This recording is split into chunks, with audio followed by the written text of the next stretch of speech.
Hi, it's Andy here for Go Nomad, aka Pigs on Bikes, and today I'd like to do a quick video on three different topics. I'd like to talk about, hang on, let me have a look, NGOs, power cuts on the internet, and travelling to Cambodia with small children. Okay, so Alden emailed me and asked about, can I recommend him any NGOs? He wants to work on he wants to work voluntarily for an NGO. I think he's actually going to come to Siem Reap now instead of Phnom Penh, which is cool. You know, can I recommend any? No, I can't. I can't recommend any because there's so many here that cover absolutely every possible aspect of life in Cambodia, particularly education, agricultural practices, and medical staff, women's groups, poverty alleviation, all sorts of stuff, and they're run by all kinds of different groups, whether they're political groups, religious groups, whatever. There's so many NGOs in Cambodia that I couldn't recommend one because I only know about 3 or 4. I worked for one when I first came here. It was quite interesting to do. It was a very, very small NGO called Plastic Free Cambodia. The people who work in it are great. I really enjoyed doing it. It's just I just ran out of time with the teaching thing that I'm trying to get off the ground as well, particularly the online teaching thing, and also working full time in a school as well. At the end of the week at the minute, I'm a little bit time limited, if you like, to do any volunteer work. I'm hoping that'll change in the future. I'm hoping to get back into it. I really enjoyed doing it, and I hope I can go back and start doing some more work for Plastic Free Cambodia. Okay, so can I recommend any? No, not really, because I don't know what kind of stuff you can do. I don't know what your skill set is, and I don't know whether you would like, if you're going to do it voluntarily, you have to like the people, don't you? So you need to meet the people. So what I would do is I would do some research online. I would look for the social media pages of any NGOs that you kind of like the look of, and then I'd approach them before you come here and arrange a meeting. So when you come here, have a couple of weeks to get settled in or something, then maybe go and see them and decide then, and don't just see one, go around and see lots, and see what you think.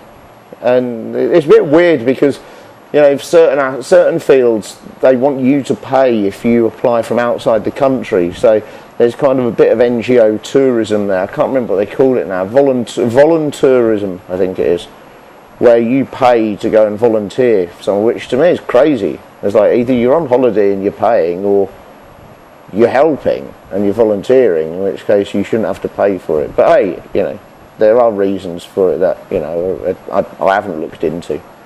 So yeah, it's better if you're in Cambodia to go and see these people and go and talk to them and take your skills to the table and say, look, this is what I can do for you, that's more of the way to do it, I think, really. So do your research before you come, do the initial approach, and then come here and meet them yourself before you decide. There's a Facebook group for NGOs in both Siem Reap and Phnom Penh and in Cambodia as well, and there's other NGO Asia Facebook groups as well, which are all worth looking at if you want to do that kind of thing. There's also, if you want to get a job as well, there's a lot of NGOs that pay people to do stuff. Lots of jobs in NGOs at the moment. So, maybe if you need some work as well, then you can try that. Okay, moving on, power cuts. Steve, power outages, how often do they occur? He runs an online business, and wants to know how often power outages occur and what happens to the internet. We've been here in this house for about 4 and a bit months now, coming up for 5 months. We've had 2 power cuts that we know of. I mean, obviously, it might happen when we're not here, but 2 significant ones, and the last one was about 5 hours. It was really inconvenient. because of course you lose all of your, we don't use aircon anyway, even though it's 37 degrees here today. I'm just sitting under a fan. We don't use aircon, but you know, if you had small children, then you might want to have aircon on. You'd lose your aircon, you lose your fan. Also, the other thing is that the water in this house and most houses as well is pumped by electric. So it's usually pumped because the mains pressure is too low to fill the header tank on the roof. So you usually have a pump outside that pumps from the mains, boosts the mains pressure and pumps it up to the header tank on the roof. So you can then gravity feed your showers and your toilets and everything. Okay. So of course when that header tank runs dry because your pump's turned off, you then run out of water. So yeah, so it's kind of thinking about ways to get around that. Okay, so to get around the water, of course, it's really easy. I just went and bought another 20-litre drinking water thing, and we store that in the side just in case, and then we've got 20 litres of water that we can use. So that's easy enough. That's not going to help you if you run an internet business, though, is it? Just having a load of water. So what I would say is, there's three things you could do. You could try a battery backup and uninterruptible power supply, which could be expensive, although not as expensive as you think over here. You can run, of course, if your electricity goes off, so does your wireless router as well. So, you lose your internet. You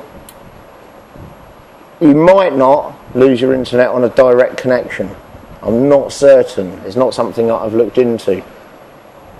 And it depends. So sometimes the power outage is small, and sometimes it's in a big area. Sometimes it's 3/4 or the whole of the town, and sometimes it's just in one street or two streets, depending on the reason why.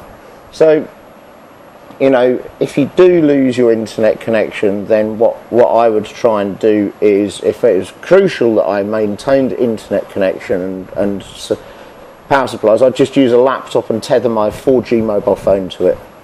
And then that way, the 4G in most areas in Siem Reap and Phnom Penh, is pretty good, and pretty normally enough to video stream on as well. So you can still Skype or anything like that you need to do for a business meeting.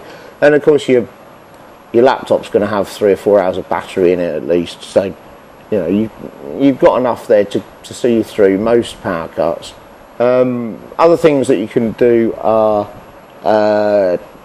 uninterruptible power supply. We've done that. You can go and use somebody else's generator and uninterruptible power supply at somewhere like Anchor Hub or Bio Labs, which is a coffee house workspace place down on Watbo Road here. And these places offer workspace with decent internet connection and a reliable power supply for digital nomad kind people. So you could do a lot of your work online, and when it comes to the crucial bit, if you're worried about a power cut, you didn't have the battery or whatever in a laptop to see you through it, and a 4G phone, then you could always go down to one of them and do the crucial online bit in one of the digital nomad spaces in town. Now again, a lot of this is available online, so look it up online. And think of other solutions around it as well. There's all kinds of things out there. Lonnie talking about wants to bring his small children to Cambodia. Yeah, absolutely. There's loads of kids here, hundreds and hundreds of kids. In fact, I think I heard somewhere that 50% of the population of Cambodia is under the age of 25. And when you spend any time here, you see that it's a rapidly growing population. They have loads of kids. We live in a group of 3 Khmer homes where the 3 families have rented the top floors to expats, to Westerners, and the bottom floors is where the families live, and they've all got kids, and they range from toddlers all the way up to teenagers. I know other expats and mixed Khmer expat families where their kids have been born and raised here, and my good friend has raised three children here in the last 7 or 8 years. The oldest is 8, I think the youngest is now 18 months or so. Not that old. Maybe. No, not that old. Maybe coming up for a year, actually. Sorry. Yeah, a year, I think. I can't remember. But anyway. Yes, I mean, I think the main concerns are healthcare and education and costs, okay, and buying stuff for them. So healthcare, the Children's Hospital in Siem Reap is quite good.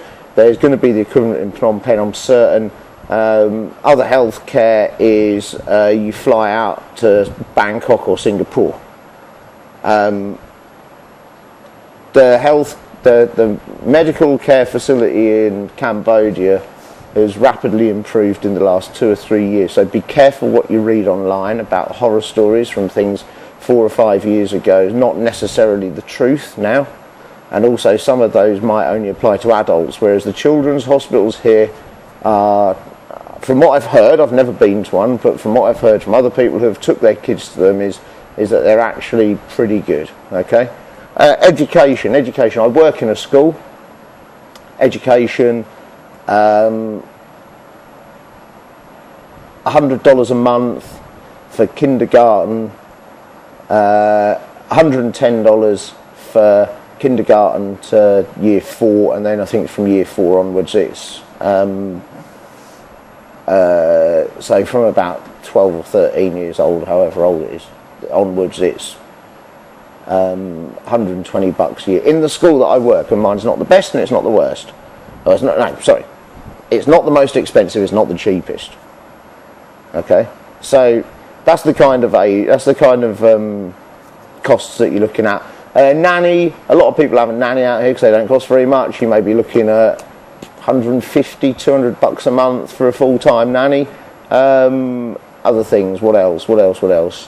Live-in nanny as well, so you know they live with you and you pay them some money and you pay them some food and you pay them some accommodation kind of thing. That's relatively inexpensive as well, or I think a lot of people do that. And what else? Yeah, go on the expat forums and go on the parenting forums here in Cambodia, because there's loads and loads of information on them. Search those for answers. If you can't find the answers there to any specific questions, drop me a line, I'll see what I can do, or drop somebody on the forums a line. Before I came to Cambodia, I joined quite a lot of the forums, and I found them particularly useful, really quite useful for getting some inside knowledge on really, really bizarre things, you know. So I recommend the Facebook thing, it's good. What else? I think that'll do, won't it? Kids over here, yeah, definitely, why not, you know. Cool, I think that'll do. Share, like, subscribe, and email me at goingnomad123@gmail.com, and take care and stay safe out there.